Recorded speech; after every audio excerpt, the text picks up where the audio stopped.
Welcome back to another episode of the Even Your Dynasty Show. Today is the first official day of Major League Baseball free agency, which to me marks the true beginning of the offseason. Yes, I understand guys could have gotten traded in the last few days. Um, Guys can get re-signed, qualifying offers, things like that have been going on for the last few days. But today, when free agency starts, to me, that is the real beginning of the offseason. That's when it starts to get interesting. So with that said, we are going to do our offseason predictions for this offseason. This is the second year in a row doing it. I had, kind of mixed results on my predictions last season. I did have them signing Lee, and I said they would trade multiple outfielders. They only ended up trading Haniger. And I said JD Davis wouldn't get dealt, but he would get traded at the deadline. They did end up dealing him right before spring training. So I was kind of half right on some of these. And we're going to see how we do this year. This year, I have 6 predictions. Some of them are smaller than others. Obviously, some of them are going to be a little bit more bold than others. And I'm going to go kind of through my rationale on all of those. But before we get going on that, if you do enjoy the content we've been putting out, please do like the video, subscribe to the channel. We are pushing towards 1,000 subscribers. We are going to do a giveaway on the live show. Whenever we get to 1,000, the next live show, we are going to do a giveaway. We aren't going to announce that, though, until we get to 950 subscribers. Whatever live show it goes then, we will announce what the giveaway items will be. And so keep hitting the likes, subscribe, comment. I enjoy interacting with everybody down there. So you guys are going to have to tell me what you think of these predictions today. And then also, I just added all my socials down below there, so you can follow me on any of those. So we put a lot of shorts and things like that. And obviously X, I post all the time. So reach out to me on any of those if you have any videos you want me to make or anything that you want to hear me talk about. But otherwise, we'll get going on this. The first prediction I have, one of the Giants' arbitration eligible players is going to get dealt this offseason. For those of you that don't know who their arbitration eligible players are, Mike Yastrzemski, Lamont Wade Jr., Tyler Rogers, and Camilo Doval. I think one of them gets moved in a trade this offseason. Now, who? I don't see Doval being that player. I really don't. This would be them selling at his lowest. He's a big bounce back candidate. Obviously, he has the ability to be an all-star closer. He's done it before. It's not to say I couldn't see them dealing him at the deadline if he has a really good first half, but I do believe they're going to bring him back. They're going to at least try and see if he can recover some of his value before they think about moving him in a trade. Tyler Rogers has been super reliable, but I could still see him being a guy they do move if they, as he's getting closer to closer and closer to free agency. I believe he has 2 more years left, but Minasian understands value of players, and I could see him being a guy that gets dealt. Lamont Wade Jr., I think he's a better fit as a bench piece. My gut says they're going to keep him around because his ability to play the corner outfield spots as well as first base. I could see him getting shifted into a bench role potentially, but I do think he's going to end up sticking around. And I think Mike Yastrzemski is going to be the biggest candidate. He is going to get close to $10 million in arbitration, and outfield is absolutely a spot they should be looking to upgrade. Or they may decide they want to go the younger player route and keep developing. We don't know what Posey's going to want to do there, but I do believe one of them gets dealt. And I think really specifically one of the 3 of Yaz, Wade, and Rogers. I think one of those 3 does get moved in a deal. I think they're all easy tender candidates. No one's getting non-tendered, but I do think they are going to turn around and trade one of them this offseason. The second prediction I have, and I made this prediction last year. I was wrong last season. I'm going to make it again because, if at first you don't succeed, try again. I think one of Kyle Harrison or Carson Whisenhunt gets dealt. This is a team that is very limited when it comes to trade capital. They have a lot of guys at the major league level. I don't know how willing they are to move those guys, but if you are going to move a young player that is at or near the majors, you're going to deal from your 2 left-handers that realistically you're probably not going to have a place in the rotation for both long term, if we're just being honest. And pitching is a position of strength for this team. Young pitching in particular is a position of strength for this team when it comes to trying to make trades. So I do think Minasian is going to be aggressive trying to trade for talent.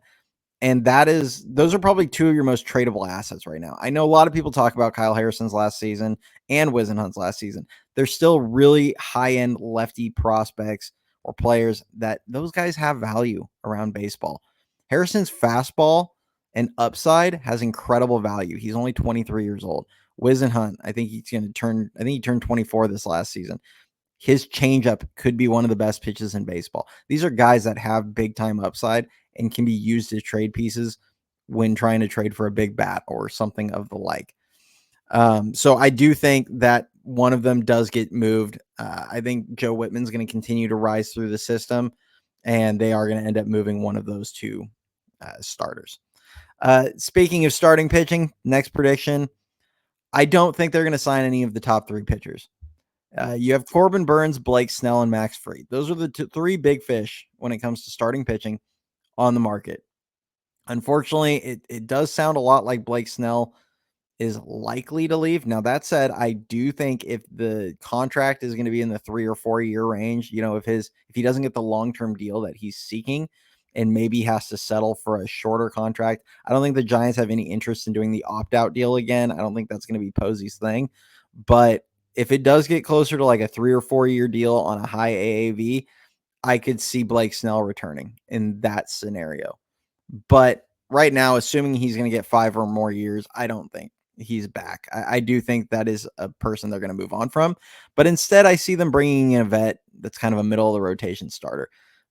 Unpopular opinion. I know this would be an unpopular, thing among Giants fans, but I really would not be surprised if we end up seeing either Sean Manaea or Alex Cobb back in a Giants uniform for one more year. Manaea is going to get a multi-year deal, but I could see Cobb be on a 1-year deal coming back just as a veteran to eat up innings. And he was obviously very highly regarded in this clubhouse. They moved him last season and tried to do right by him by getting him to a team going to the playoffs. And I don't think there's going to be any hard feelings there. He's a professional. He's been around forever. He knows what it's like and how the business runs. So don't be surprised if you see a guy like that, or Kikuchi, or Flaherty even, or something in that mold where they try and get somebody that's more of a middle of the rotation starter instead of one of the big guys, which I've said in the past. I think an ace is important for if you get to the playoffs, but I think more important for this team is just get somebody that can eat up 160 plus innings. Get starters, have 5, 6, 7 starters or whatever total on your team that can get you 5+ innings consistently, so the bullpen isn't trashed come June like it was this past season. They got so overused, and I think they have the makings of a great bullpen. They just need some starting pitching to at least give them a little bit of length. So there are guys out there, Cobb showed it a couple years ago that he could throw a bunch of innings. Now, is he ever going to be the same after that hip surgery? He showed signs of being a really effective pitcher last season at the end of the year. I don't know if he'll hold up though, over a full season and how many innings he'll be able to get you, but I wouldn't be shocked. And I don't think that'd be a terrible move in all reality. Next on the list, kind of going back on the mold of, trading a guy like Kyle Harrison or Carson Wisenhunt. And I don't know if it would actually take one of those guys to get this deal done. They might be able to buy a little lower on them. I think the Giants do go and get a shortstop. I think they're going to make a trade for Bo Bichette. I think they're going to shock everybody. They're not going to go the Ha-Seong Kim route. They're going to go with Bo Bichette instead. And the reason being, Bo Bichette is a 25-year-old and has the makings of a star player. He has played like a star in the past. His last year and a half or so has been obviously below what anyone would have expected from him, but he's a pure hitter, and he's a guy that uses the whole field. He's a guy that, when he's right, is just one of the best number 2 hitters in all of baseball. And to me, having a great 2 hitter is one of the most underrated things you can do. That can really make your offense go. We saw it when guys like Freddie Sanchez and Marco Scutaro were at their absolute best with the Giants when they were winning those first couple World Series. And those guys, along with a good leadoff hitter, which hopefully you have that in Jung-Hoo Lee coming back, can really make the offense tick. So I think they're going to make a big trade for Bichette. I think they're going to do something bold. I think they're going to sign him, and I think they're going to extend him. And it's going to be a very risky move.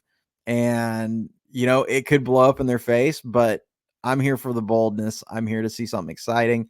So I have them making a trade for Bichette and passing on Ha-Seong Kim, partially due to the shoulder injury that Kim suffered, the torn labrum, but also partially because I think they understand that they need more than what he can really provide. And he would do some good things. He would bring them a good defensive presence at shortstop. He does have nice speed. He has good contact abilities, but Bichette, that's a hitter, and they need hitters on this team. And I think even Posey understands, even if he's going to want to build a team around, pitching and defense, I think even Posey understands you can't go out there scoring 2 runs a game like they've been. Like, they need to upgrade this offense and find ways to beat teams in more ways. And I think Bichette's going to have a chip on his shoulder. I really do. I think he believes he's one of the best hitters in baseball. And I don't think he's satisfied with what he's given the last year and a half. And I think he's going to have a big chip on his shoulder. So that's going to be my prediction, is they're going to make a big trade for him. The other one I'm going to make here is that they are going to sign Anthony Santander as a middle of the order. We'll call him a left fielder / DH. He's definitely more functional in the outfield than a Jorge Soler or Jock Peterson or Blake Sable, guys that we've all seen out in left field at different times. But he would be a middle of the order bat. That's a guy that you could comfortably plug in 5th in the lineup and feel pretty good about it. And I think they're going to make a deal for him. Now, something you're going to notice a pattern with these two guys, Bichette and Santander, both of them very low whiff rates, very low strikeout rates. I think that's going to be a point of emphasis for Buster Posey this coming season and going forward, is he's going to try and build an identity that's closer to what, you see with a team like Arizona, for instance, that they don't strike out a lot. They don't swing and miss a lot. They put the ball in play. They put pressure on the defense, and they make the defense beat them. And I think Posey's going to try and emphasize that a little bit with some of his moves this season. He's going to get a couple guys and start building that identity of a team that's going to put the ball in play and try and beat you that way, instead of, striking out a bunch and hoping for a bunch of power. Now, Santander, he does have huge power. This is a guy that hit 44 home runs this past season. I would not expect that going forward, but his previous 2 seasons, he averaged 30 homers and 32 doubles a season from 2022 to 2023. I think even if you get that kind of production to go with 85, 90 RBIs, every Giants fan would take that.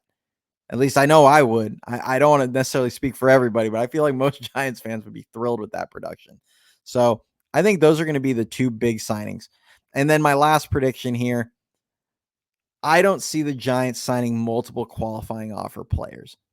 And this is why I kind of had them staying out of a lot of free agency, because they went over the competitive balance tax this past season.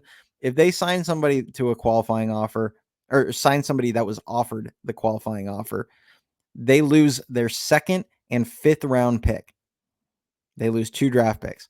If they sign a second player that was offered a qualifying offer, they're going to lose their 3rd and 6th round pick. So I don't see them signing multiple of those guys, because realistically, I don't see them forking out 4 draft picks for that. Now, the counter to that is easy. It's, if what are the odds that those 4 guys, even 2 of them, which you'd be signing, what are the odds 2 of those guys turn into impact players? Pretty slim at the end of the day. So I'm not opposed to it, but I did add a little disclaimer to that. They're not going to sign 2 guys that got offered qualifying offers unless Juan Soto shocks the entire world and decides to come to the Giants. If Juan Soto decides to come to the Giants, you say to hell with those picks and you go sign Juan Soto. But I just don't think that's happening at the end of the day. So those are my predictions. Let me hear yours in the comments. That's really all I've got for today. We are going to be doing, we aren't going to have a live show on my channel this week. We are going to be joining Dan over on NorCal Sports Network, the whole crew, Dan and Ricky and I. We're all going to jump over there with him and some of the people over there. I'm sure Bora and Lou and some of those guys are going to join us as well on NorCal Sports Network. It will get simulcast on my channel, so for those of you that want to check it out, you can find it there. But do go subscribe to Dan's channel on NorCal Sports Network. He puts a lot of good stuff out there. He covers more than just the Giants. He'll cover the Niners, the Warriors, and all sorts of stuff. And he was covering the playoffs and everything. So great content over there. So go check him out. That's all I got. Hope you guys enjoyed it, and we'll talk to you soon. Thanks.